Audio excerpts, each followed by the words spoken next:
தலைவர் தளபதி எப்படின்னா, ஒருத்தவங்களுக்கு ஒரு பொண்ணு பழனிச்செல்வி அப்படின்றது சொல்லி பார்த்தீங்கன்னா, திருநெல்வேலியிலேருந்து ஒரு பொண்ணு பிடெக் படிச்சுட்டு இங்கே வேலைக்கு வந்துட்டாங்க சென்னைக்கு. வந்து ஒரு 15-16 நாள் தான் இருக்கும். அவங்க காலையில் 6 மணிக்கு ஷிஃப்ட்டுக்கு ஐடி கம்பெனியில் ஒர்க் பண்ணுறது ஷிஃப்ட்டுக்கு போகும்போது நடு ரோட்லேயே கிராஸ் பண்ணும்போது ஒரு கார் இடிச்சிட்டு நிற்காமல் போயிடுச்சு. அந்த பொண்ணை இட்டுன்னு போயிட்டு ஹாஸ்பிட்டலில் அட்மிட் பண்ணிட்டாங்க. அட்மிட் பண்ண உடனேயே ஒரு 2-3 நாள் கழித்து தலைவர் தளபதிக்கு தெரிய வந்தது, அந்த பொண்ணு இதுமாரி ஆக்சிடெண்ட் ஆகி அந்த ஹாஸ்பிட்டலில் அட்மிட் ஆகிருக்குதுன்னு. என்னை கூப்பிட்டு உடனே போய் அந்த ஹாஸ்பிட்டலில் போய் பாரு, அது என்ன அவங்களுக்கு எப்படி இருக்குதுன்னு சுச்சுவேஷன் போய் பாருன்னாரு. போய் பார்த்ததுக்கு அந்த பொண்ணுக்கு போய் பார்க்கும்போது டாக்டர் சொன்னாங்க, அந்த பொண்ணு கோமா ஸ்டேஜுக்கு போயிடுச்சு சார். ஒரு 3 நாள் ஆகுது அந்த பொண்ணு இங்கே அட்மிட் பண்ணி. யாருன்னு எங்களுக்கு அவங்க அப்பா அம்மா வந்திருக்கிறாங்க, அவங்களுக்கு பெரிய வசதி இல்லை சார், அதனால் கோமா ஸ்டேஜுக்கு போயிடுச்சு அப்படின்னாங்க. எப்படி மேடம் டாக்டர் சரி பண்ண முடியுமா அப்படின்னு கேட்கும்போது, சார் அது 5 நாள்லேயும் சரியாகலாம், 5 வருஷமும் ஆகலாம், 10 வருஷமும் ஆகலாம், அவங்கள நீங்கள் டிஸ்சார்ஜ் பண்ணி இட்டுன்னு போயிட சொல்லுங்கள் அப்படின்னாங்க. பணம் கட்டணும் அப்படின்னாங்க. சரி தலைவர் தான் கட்ட போகிறாருன்னு எவ்வளோன்னு பணம் சொன்னாங்க. அதை எடுத்துன்னு போயிட்டு பணத்தை கட்டிட்டோம். கட்டினோடனே டிஸ்சார்ஜ் பண்ணிட்டாங்க. பண்ணிட்டோடனே ஆம்புலன்ஸில் அந்த பொண்ணை இட்டுக்குன்னு போயிட்டாங்க. டக்குன்னு அந்த ஆம்புலன்ஸுன்னு ஹாஸ்பிட்டல் விட்டு வெளியில் போன உடனே திருப்பி அவங்க அப்பா மட்டும் என்கிட்ட வந்தார். வந்துட்டு இதை மாதிரி கோச்சிக்காமல் நான் ஒன்று கேட்கலாமான்னாரு. என்னான்னு? ஒன்றும் இல்லை, என் வீடு குடிசை வீடு திருநெல்வேலியில், என் பொண்ணை இட்டுன்னு போய் அங்கே வச்சுக்க முடியாதுங்க. ஒரு 10 நாள் 15 நாள் ஒரு சின்ன ஹாஸ்பிட்டலில் எங்கேயாவது போய் வச்சுக்கணும். அவங்கள அட்மிட் அங்கே பண்ணிட்டீங்கன்னா நான் வாடகை இடம் பார்த்துட்டு அதுக்கப்புறமா என் பொண்ணை இட்டுக்கிறேன்னாங்க.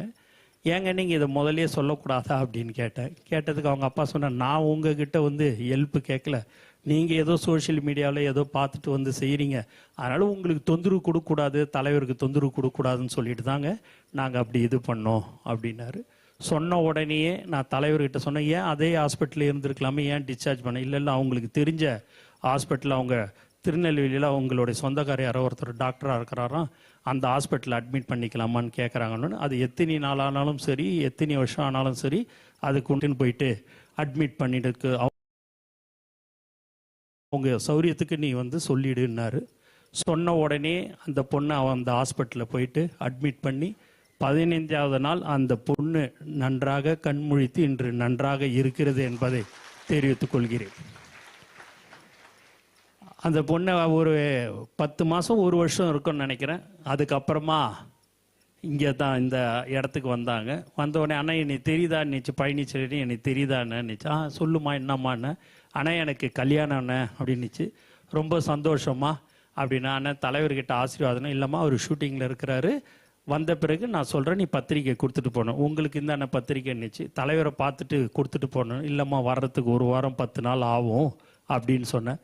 ஆனால் இன்னைக்கு நான் இருக்கிறேன், உயிரோட மறுஜென்மம் எடுத்துருக்கிறேன்னா அது தலைவர் தளபதியால் தான்.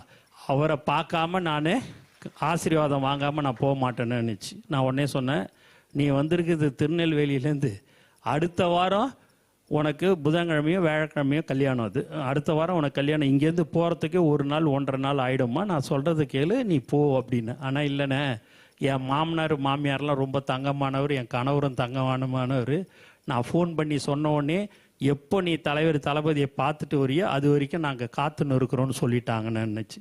நான் எவ்வளோ சொல்லி பார்த்தேன், போகல. மதியானமும் சொன்னேன், போகல. சாயங்காலமும் சொல்லி பார்த்தேன், போகல. அது இங்கே ஒரு ரூம் எடுத்து அப்பாவும் பொண்ணும் தங்கிட்டாங்க.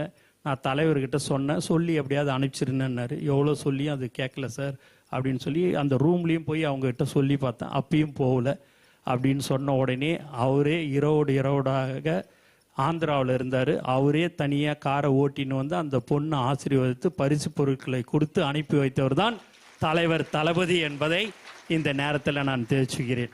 இதை மாதிரியான விஷயங்கள் நிறைய இருக்குது. இருந்தாலும் ஏன் இதை சொல்கிறேன் என்று சொன்னால், அதை மாதிரியான ஒரு நல்ல மனிதர் தான் இன்று மாண்புமிகு முதலமைச்சராக தமிழ்நாட்டு மக்கள் அவரை தேர்ந்தெடுத்திருக்கிறார்கள் என்பதை இந்த நேரத்தில் சந்தோஷத்துடன் தெரிவித்து கொண்டு, எனக்கு வாய்ப்பு கொடுத்த அனைத்து நல்ல உள்ளங்களுக்கும் நன்றி கூறி விடைபெறுகிறேன். நன்றி, வணக்கம்.